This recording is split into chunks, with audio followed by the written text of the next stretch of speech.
Ladies and gentlemen, good day and welcome to the Orient Limited Q3 and 9M FY26 earnings conference call. As a reminder, all participants' lines will be in listen-only mode. There will be an opportunity for you to ask questions after the presentation concludes. Should you need assistance during this conference call, please signal an operator by pressing star then zero on your touchtone phone. Please note that this conference is being recorded. I now hand over the conference call to Mr. Surya Samant from Stellar IR Advisor. Thank you, and over to you, sir. Thank you. Good afternoon, everyone, and thank you for joining us today. We have with us today the senior management of Orient Limited, Mr. Aditya Gupta, Chief Executive Officer, and Mr. Anuj Arora, Chief Financial Officer, who will represent Orient Limited on the call. The management will be sharing the key operating and financial highlights for the quarter and 9 months ended 31st December 2025, followed by a question and answer session. Please note, this call may contain some of the forward-looking statements which are completely based upon the company's beliefs, opinions, and expectations as of today. These statements are not a guarantee of the company's future performance and involve unforeseen risks and uncertainties. The company also undertakes no obligation to update any forward-looking statements to reflect developments that occur after the statement is made. I now hand over the conference to Mr. Aditya Gupta, sir. Thank you, and over to you, sir. Thank you. Good evening, ladies and gentlemen, and welcome to our Quarter 3 FY26 earnings call. Through Quarter 3, we have continued to focus on demand generation for dealers, product premiumization, brand awareness, and digitizing our process. This has helped us to consolidate our momentum. Early stage products like cement and steel did well in Quarter 2 and are expected to perform strongly in Quarter 3 also. This is good news for us as it increases the project pipeline for tiling. Another green shoot has been industry exports. Data till November 25 suggests that for 8 months FY26, exports are estimated to grow by 8% over last year. This should help by diverting capacities from domestic to international markets. We expect a positive waterfall effect for the tile industry from these developments and are optimistic that our initiatives on product and market working will help drive growth for OBL in calendar year 2026. More so, as not much new capacity will be added through 2026. We at OBL are seeing positive traction in engagement with consumers, especially digital tools usage, B2B buyers and dealers. The company's focus on demand generation has started resonating with our business partners who are finding it easier and more convenient to do business with us. On the revenue front, Quarter 3 top line has increased by 3.4% over last year. For the 9-month period, these figures are 474 crores, up 1.1% from last year. 61% of our sales today comes from vitrified segment, which is higher than what it was previously, while GVT alone contributes 44% of our sales during Q3. Branding activities and TV has continued. We have been on TV consistently for the last 3 quarters with Hindi, Kannada, Bengali, Marathi and Hindi channels. This is helping drive brand awareness. Overall, we see momentum building up for the industry and are confident of participating in this. With this, I would like to hand over to our CFO, Mr. Anuj Arora, to take this quarterly update forward. Thank you. Thank you, Aditya.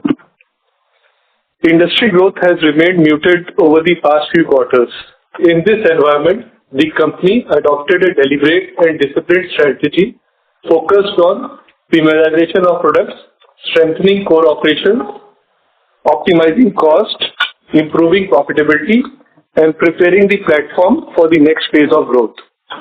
We are now seeing clear signs that these initiatives are delivering results. A sharp focus on operational efficiency has led to a 4.5% reduction in the manufacturing cost on a like-for-like basis after normalizing for product mix and energy prices. The gross margins continue to rank among the strongest in the industry, consistently sustaining levels between mid to high 30s. While some of those savings were passed on to the customer, but a part was retained to ensure continued margin expansion, ensuring profitable and resilient growth.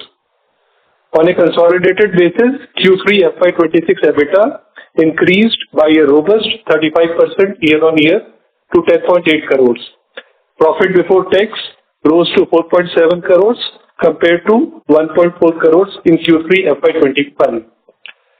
For the 9 months ended FY26, EBITDA stood at 26.1 crores, marking a 25% increase year-on-year basis. PBT improved significantly to 8 crores from 0.2 crores in the corresponding period last year, highlighting the strength and sustainability of the company's earning recovery. From the balance sheet perspective, the company continues to demonstrate strong financial discipline. The working capital cycle remains healthy at 31 days, in line with December 24 levels. Importantly, the company is now virtually debt-free on a net basis with a net debt of just 0.1 crores. This reflects a strong liquidity position, robust cash flow, and effective working capital management, providing significant financial flexibility to support future growth and value creation. With this, I would request moderator to open the floor for Q&A. Thank you very much. We will now begin the question and answer session. Anyone who wishes to ask a question may press star and one on their touchtone telephone. If you wish to remove yourself from the question queue, you may press star and two. Participants are requested to use handsets while asking a question. Ladies and gentlemen, we will wait for a moment while the question queue assembles. The first question is from the line of Resham Mehta from Green Edge Wealth. Please go ahead. Yes, good afternoon. Thank you.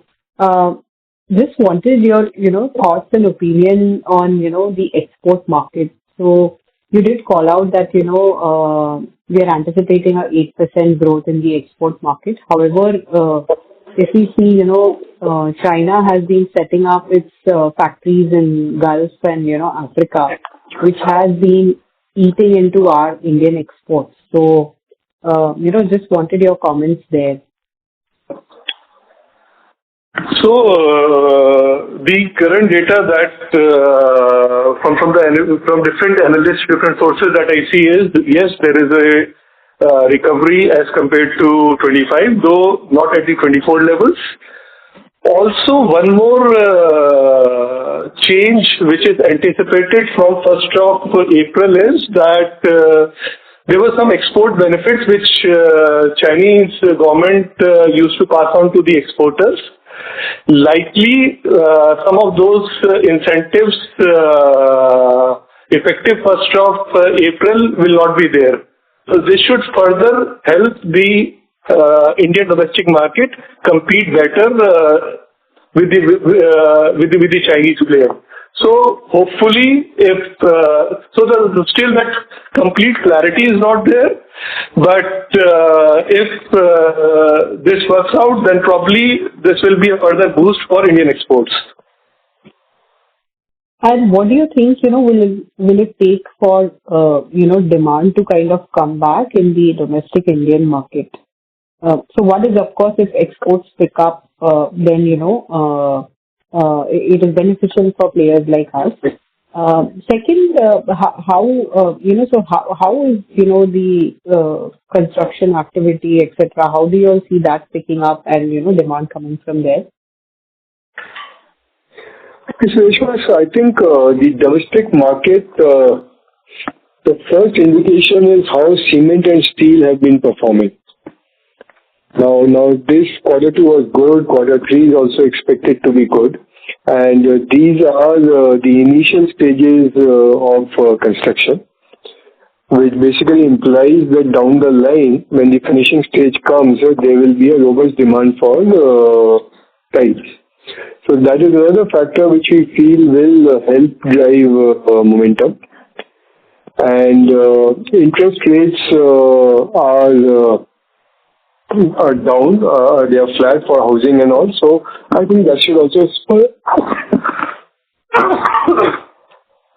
excuse me, that should also spur demand. We have mentioned in the past that dealers have been downstocking for some time. I think that trend is now coming to an end because dealer level stock levels are down quite a lot from, say, the last 1 to 2 years.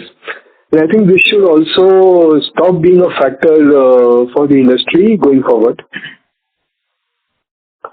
So do you see there is some gap between primary and secondary growth? See, unfortunately for Reshma, we do not get, reliable secondary sales figures at an industry level. It is a very primary-led industry, and dealers are usually not comfortable sharing any data on secondary sales. So I think, but as I said earlier, I think they are now at par because there was a time when dealers were overstocked. I think over the last 1.5 to 2 years, they have brought down their stocks to a level that they are comfortable with. So going forward, I think primary and secondary should be in tandem.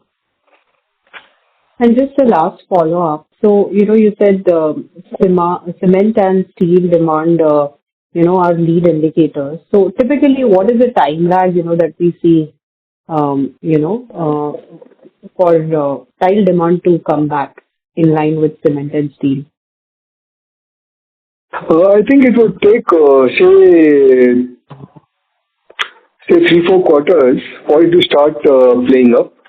So I think middle of this calendar year, and it will progressively keep improving quarter on quarter, but I think the full impact should start coming in the second half of this calendar year. All right. Thank you so much. Thank you. Thank you. Anyone who wishes to ask a question may press star and 1 on your touchtone telephone. The next question is from the line of Asthav from Orient Capital Market. Please go ahead. Thank you for the opportunity and congratulations to the management for a good set of numbers. My first question is, do we see these margins to be sustainable in the next few quarters? Definitely yes, Arthav. I think you already spoken about the focus on cost management and how our gross margins have been behaving.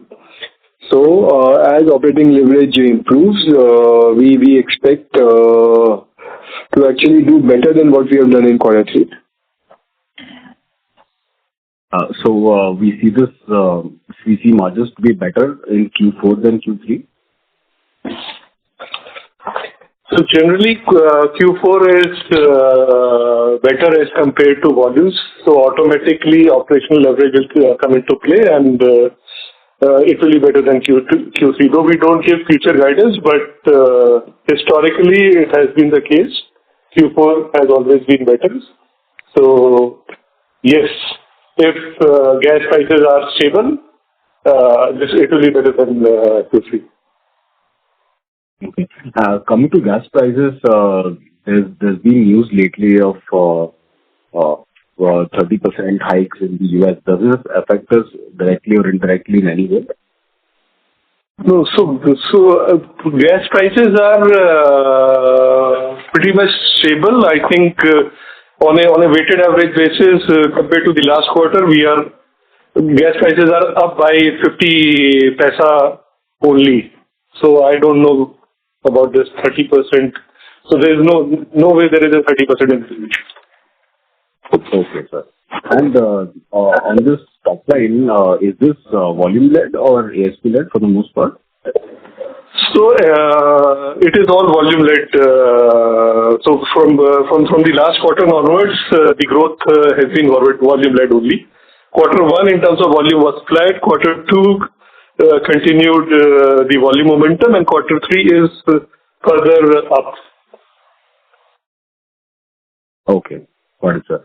And just to ask on utilizations, could you help us quantify what our utilizations were this quarter? So current utilizations are similar to the last quarter. It's in the 65% odd range only. Oh. And sir, we did, this is my last question. We did have a pilot project on tile adhesives. So, any progress on the same? So it's continuing. I think initial response has been good for us. We are still in selected markets of North India, not yet gone national, which will happen next financial year. So positive movement, but a slow build-up. We are not like rushing into multiple markets at the same time. Okay, so have we started selling tile adhesives already on a commercial basis, or is it still on the pilot phase? No, we are selling now. It's moved beyond the pilot phase. We are selling it commercially. Okay, good. Okay, thank you. I'll get back to the queue. Thank you. Participants who wish to ask a question may press star and 1 on their touchtone telephone.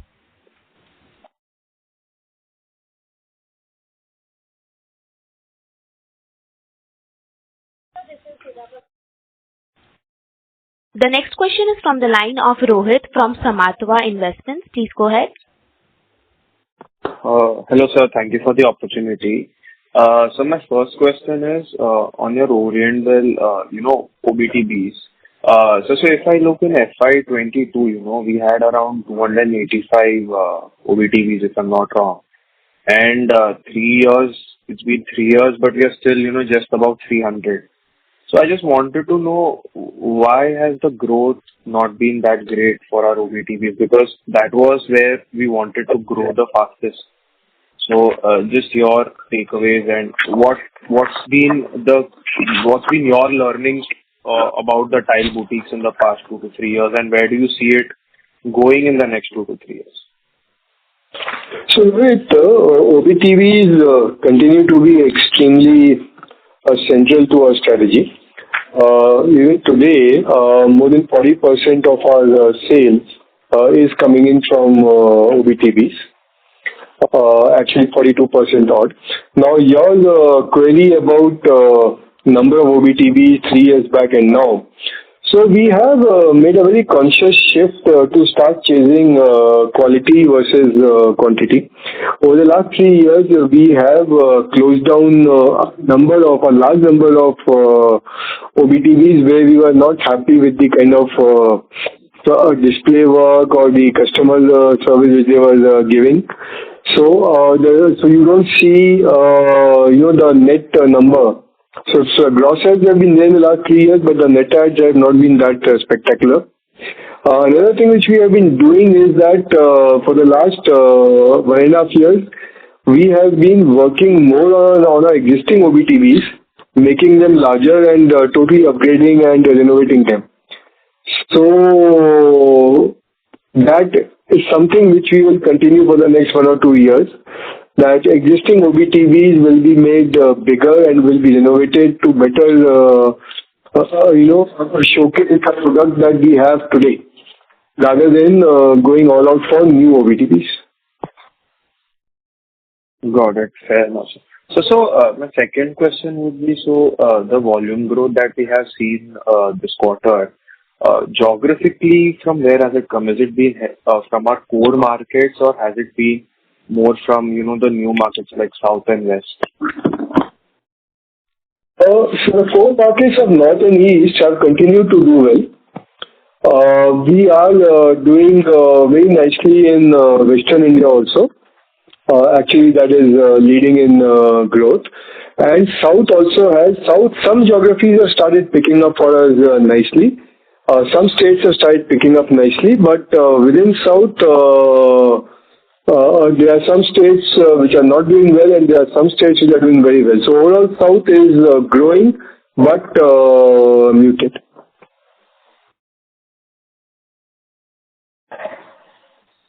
Hello.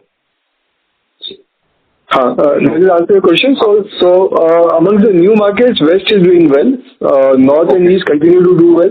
West is doing very well for us this year, and South, certain states have started doing well for us. Got it. I had just one question. So historically, in the past 1 or 2 years, our focus has shifted towards the retail part of it, but we have historically been also very strong on the projects part of it. So going forward, are we going to be more retail focused, or are we also looking at to grow the project segment? Because if I'm not wrong, now retail is now around 80%, and this was comparatively lower a few years back. So will the focus be more towards the retail, or are we looking at also the projects where we have historically been very strong? So it's not either or kind of a situation. I think it is relative. So we are focusing more on retail. That's right, and that is where you see a lot of these premium products that we are launching. A lot of these digital tools that we are launching are basically aimed towards the retail consumer. So that continues. We feel that is kind of more sustainable, more profitable. So that focus will continue. While at the same time, you're right, in last about 12 odd months, we have had some challenges on our large institutional businesses, large project businesses. Our new teams are now stabilizing, and we expect to pick up the slack which has come into these businesses from now onwards. We started seeing some early signs of revival there, but looking to do much better there. And these are totally, different segments. There are different teams with different kind of pricing and different kinds of products that they push. So going forward, we'll like both, but compared to previous years, definitely we are giving a very, very big push on the retail. Got it, sir. So just one last question was, so since the EU FTA has been approved, just wanted to know an Indian tile that's sold to the European Union. With the FTA, what will be the impact on the prices? So by how much will it reduce? Any broad figure on that? I don't know. We do know that with the UK FTA, which was signed, some time back, there have been some queries have started coming in. The EU FTA, I've not gone through the details, but by the time the due diligence happens, legal scrubbing happens, and it goes through the EU Parliament and member states. My sense is that it will be effective on ground from 2027, not before that. And let's see, but the details of the treaty are not yet out, so I have no clue of how it will impact the export duties. Fair enough, sir. So thank you so much for the detailed answers. All the very best. Thank you. Thank you. Thank you. The next question is from the line of Ashwant from Samadba. Please go ahead. Yeah, hi, sir. Thanks for the opportunity. Just wanted to, I understand that the industry has been through quite a tough time in the last few years. And given that our sales have kind of stagnated for almost 4 years now, so what is the time frame that you guys see where you can probably hit like a revenue of 1,000 crores? Could you please repeat your question? Not very clear. I'm saying, given that the industry has been through a tough time in the recent past, so what is the time frame in which you see our company hitting revenues of close to 1,000 crores? So I think you're asking me to forecast the future as a policy. We don't give out futuristic guidelines. I did talk about though that the the green shoots that we are seeing in the market. I spoke about how early stage construction products are doing very nicely.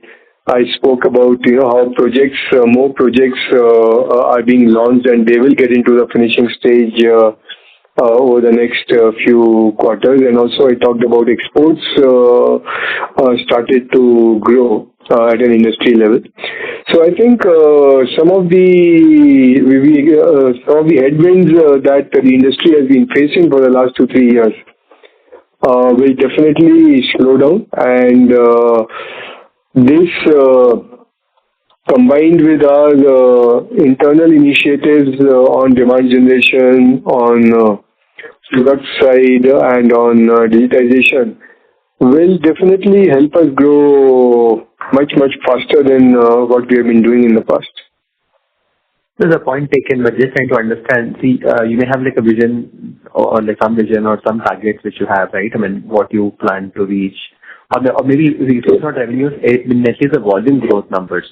So I understand revenues might not be in your hands always, but what about the volumes? What are you looking at in terms of volume growth the next 3-4 years? So we stay away as a policy from any future guidance. So I'll not give you any specifics.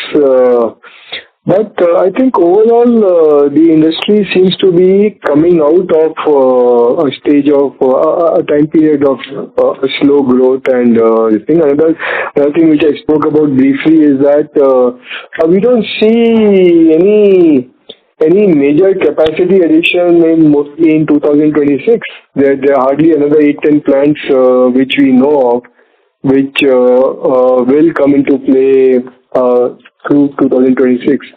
So capacity will remain similar or same as what it has been in the last 1 or 2 years, and some green shoots on exports, green shoots on early stage construction products. So I think the industry is now well set for better growth than in the past.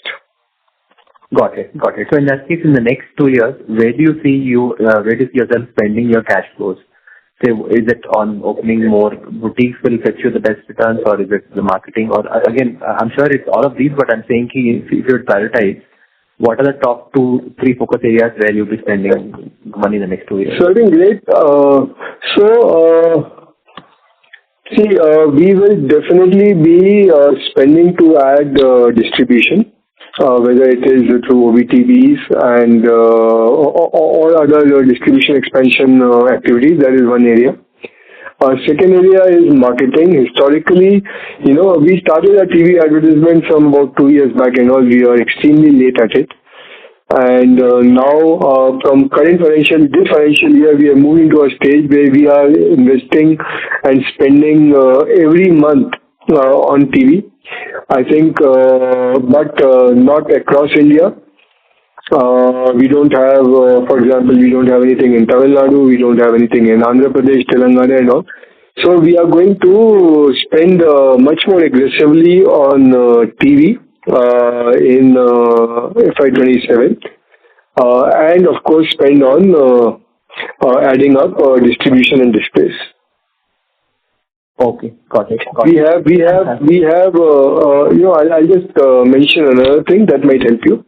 Anuj had talked about capacity utilization. So we did go through over the last 4 years a big capacity expansion, multiple capacity expansion projects. As a company, we now have almost 43 million square meters capacity, along with our associate company. So we do not see any major capacity enhancing investment. We have enough spare capacity to kind of fill up for the next 2-3 years. So focus is going to be on the market, on market building, distribution, brand awareness. Sure. And what has been your experience in the southern markets with your house-coated facility and all? Has that met your expectations as to what you had when you started? How is it tracking now? And I'm just trying to understand, does it make more, so I'm trying to understand the importance of a pan-India presence versus going stronger in your core markets, because given that you already have strong competitors in the south, So I'm just trying to understand, one, your own assessment of what happened in Hoskote so far and the southern markets, and then how do you think about the core markets versus the new markets? So, one positive thing is that West, which has been a very weak market for us, actually even weaker than South, has started responding well for us. So I think that's one positive which we have from this financial year. Coming specifically to South that you are asking for, the story is a bit mixed. We have done well in two states, but we have not performed well in the other three states. So overall, it's been a mixed bag. But we are seeing in some areas where we have certain residual distribution reach and all, things have started picking up. We had one very big South dealer focused product launch that was in Q1. This product is from a Hoskote plant, 4x2. That's been doing very well for us. We are seeing good volumes building up on GVT, which we are supplying from our Baroda plant to South India, or Dora plant to South India. So that's working well for us. So overall, it's been slow. It's been slower than what we had hoped for, but there is a decent response we are getting from the market, enough to kind of give us the confidence that we need to invest much more aggressively in South India. It's a very big market, and once we get that going, I think it would really put the wind behind, put wings to OBL top line. Got it. Great. Thank you so much for the responses, sir. Appreciate it. Thank you. Thank you. The next question is from the line of Ashwath from Orient Capital Markets. Please go ahead. Yeah, thank you for the follow-up. My question specifically on the dealers' inventory. So you did mention on there was some downsizing happening over the past few years. So currently, what has the trend been? Is the dealer adding up, upsizing his inventory on any end? What is the review from their end in terms of customer demand? So Ashwath, the dealers, as I said, have been consistently kind of going slow on inventory build-ups and all, and even reducing their inventories. And I think that story seems to have, in my estimate, played out. And it is not going to be a very big consideration going forward. So I think we seem to be at an inventory level which the dealers are comfortable with. So I see that as a bit of a good sign for the industry as a whole. Especially for us, for the last 9 months, 1 year, sure, we have been very aggressively pushing our teams towards demand generation. So our sales team today carries a target for what is the total secondary sale orders that you have generated for the dealers and given to them, and we have a clear digitized process for capturing that on our apps and all.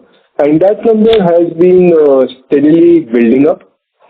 And this is also one of the reasons that, we are optimistic about the future. That we are not kind of pushing stocks into the dealer go down. We are not trying to do primary deals for him to stock more. We are kind of going and talking to a dealer about, okay, this is what we are going to help you out with to sell out your stock, and on the basis of that, doing a discussion on primary sales. Okay. Noted. And on the OBTV, how many more stores do we foresee adding for FY27, till FY27?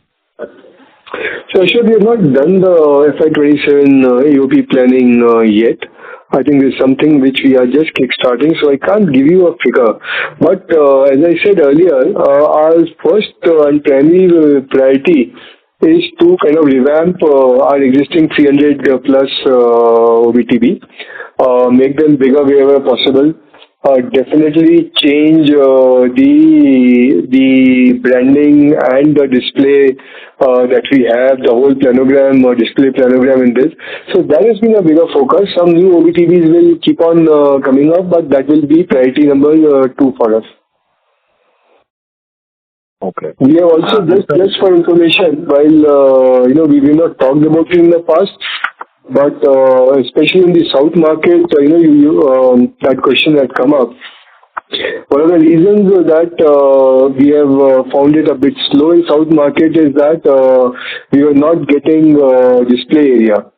It's a very competitive market. The existing display area of dealers are already promised and accounted for by competitors. So last 1 year we have started a project where we are doing not OBTVs but putting up displays in these dealers, this thing one cassette at a time, 10 leaves, 15 leaves, just to mark our presence. So that build-up is happening. So while the number of OBTX is very rightly so at 300 plus, no major change at all. But the overall display in the dealer shop has been increasing because a lot of displays, a decent number of non-OBTV displays have also been put up. Okay. Yeah, answers my question. Thank you so much. Thank you. Anyone who wishes to ask a question may press star and 1 on their touchtone telephone.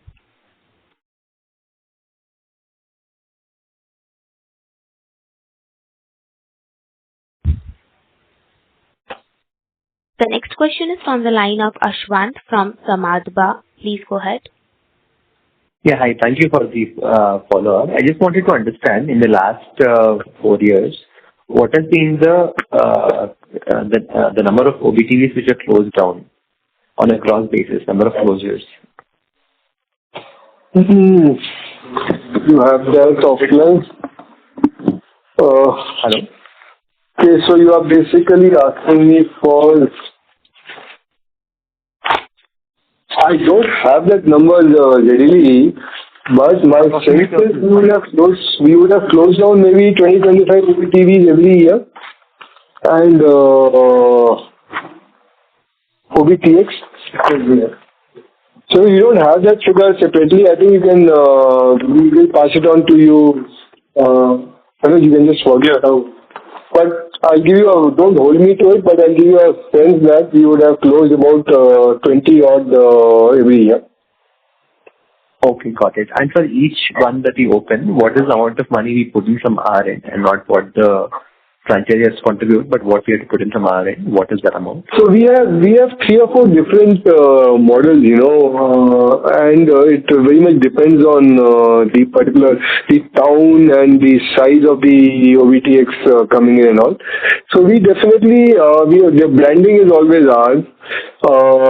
Getting the OBTV up on all social media handles and all, and managing that, and digitizing them with visualization tools and everything is all our expense. We some samples, sometimes we also give some deep discount on samples and all. So very, very, it depends quite a lot. I don't think our average figure is something which will make sense. Okay. No, I'm just trying to understand what has been the cash drain on us because of this. The context is that's why I'm just trying to understand. Understood. Okay. Okay. And secondly, on the digital part that we have, because I think this has been at least something which has been always been talked about, the differentiation based on the digital approach that the company has had. So right now, what is the advantage that still remains with us versus the peers? Have they caught on, and what has been the impact that you've been able to quantify? Okay, this has been the impact due to digital, which others could not get. Or I'm just trying to understand: is it like a real game changer, or is it a good to have? So see, I think that's a question which is worth a PhD thesis by itself, but let me try to answer this. See, there are two or three parts of it. One part is, pure simple efficiency. Efficiency and ease of doing business. Right. So, how much it has added to your top line and your bottom line is anybody's guess. But the fact is that when I interview prospective sales employees and I ask them the simple question that what do you know about Orient Bell, and I'm talking about people who are from the tire industry, 9 out of 10 times I get to hear that when I ask them what do you know about OBL, they tell me that Orient Bell is a tech company. The speed and the ease at which information is available to my dealers and my salespeople and all is light years ahead of what is the norm in our industry. So there is an ease of doing business. Anuj has spoken about our very healthy gross margins, which kind of go up to 36 to 38, 39% and all. I think that's also because we are so highly digitized that wastage is minimal. Any wastage kind of gets flagged off and gets collected. So this is one side of the story, which is ease of doing business, which is efficiencies and stuff like that. That's one piece. The other piece where digitalization has helped us is at the customer, it is helping the customer to make a choice. Now, we started our visualization tool in 2019. May 2019 is when we launched it. Today, the tool has continuously improved. Today, there is a voice-enabled tool, and we have 500 odd dealers who are using it. So all of this helps because these are things which our customer is not able to get from any of the competing brands.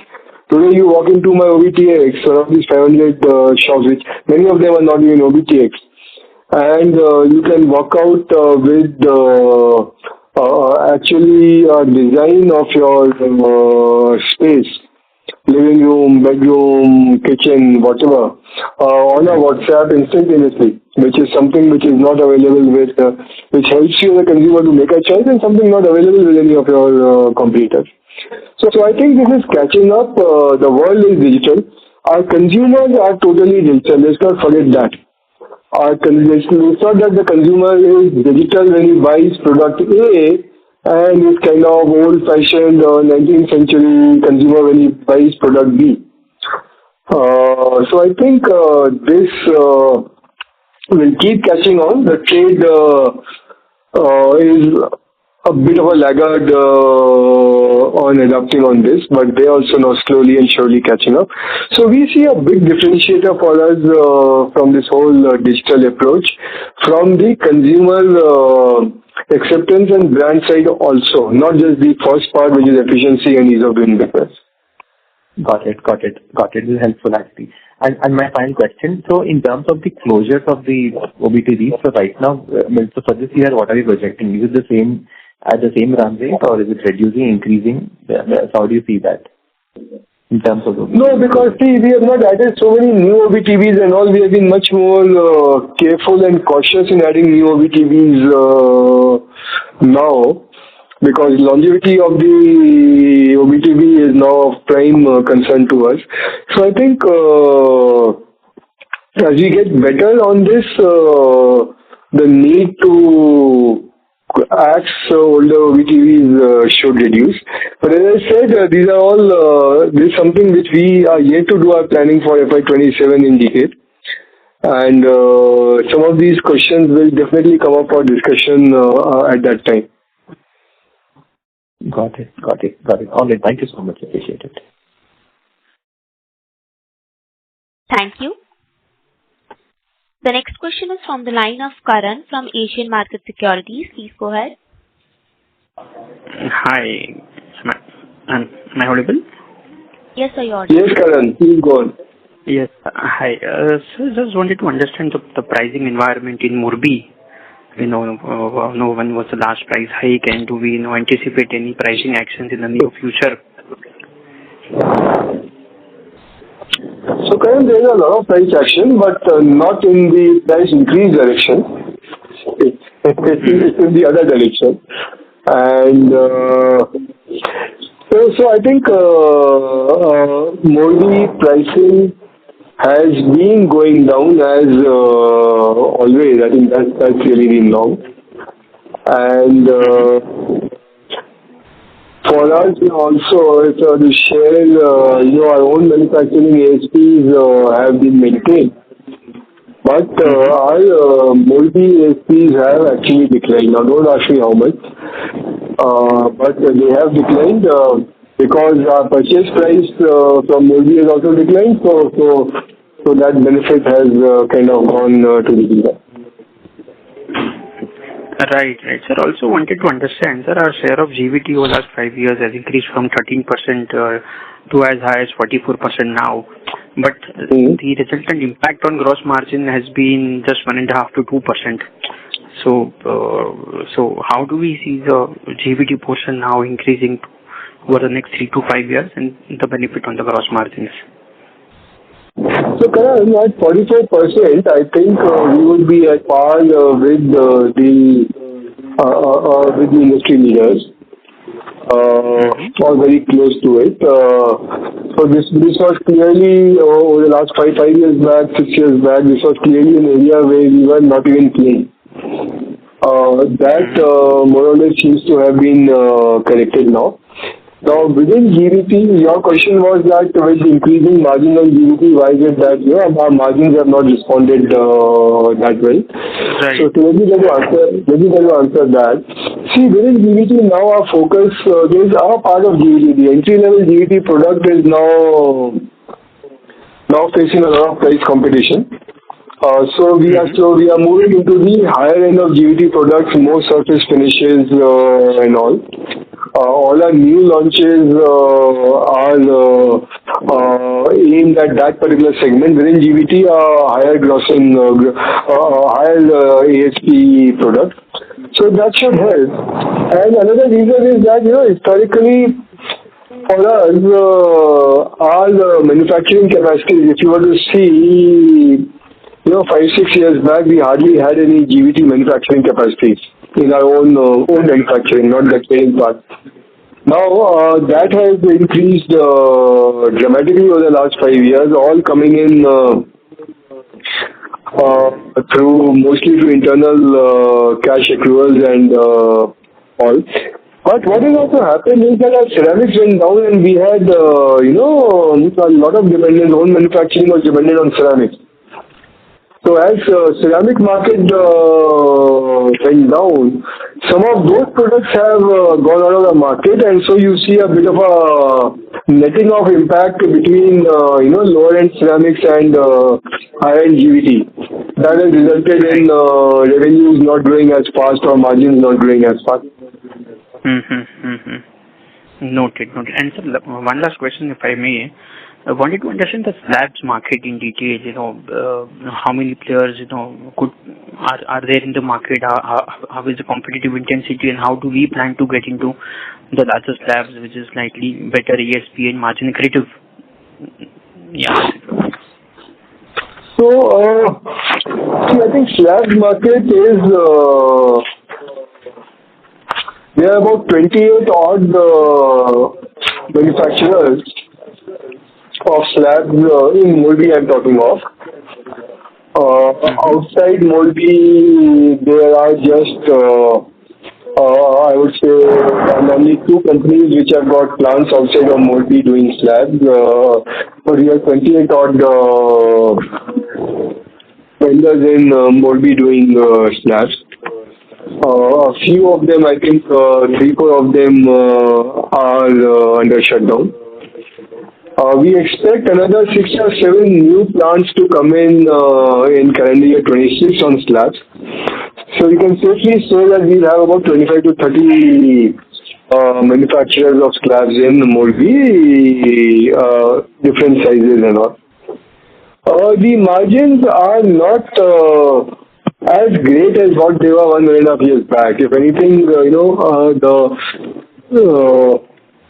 there has been significant erosion in the slab rates also. But having said that, I think that the slab market will improve. And within slabs, there is now a significant portion which is coming out in 15 mm thickness, which is a very good substitute for granite and basically natural stone. So I think the slab market will definitely pick up. All right, and our plans to get into this market? Not as a manufacturer. We are already in the market. We don't have plans to get into it as a manufacturer. The kind of capex it takes and the capacity utilization you need to make money, that equation doesn't look very attractive as of now. Okay, thank you. Thank you for the detailed justification. Thank you. Thank you. Participants who wish to ask question may press star and 1 on their touchtone telephone. Thank you. Ladies and gentlemen, that was the last question for today. I now hand over the conference to Mr. Aditya Gupta, sir, for closing comments. Thank you, and over to you, sir. Thank you.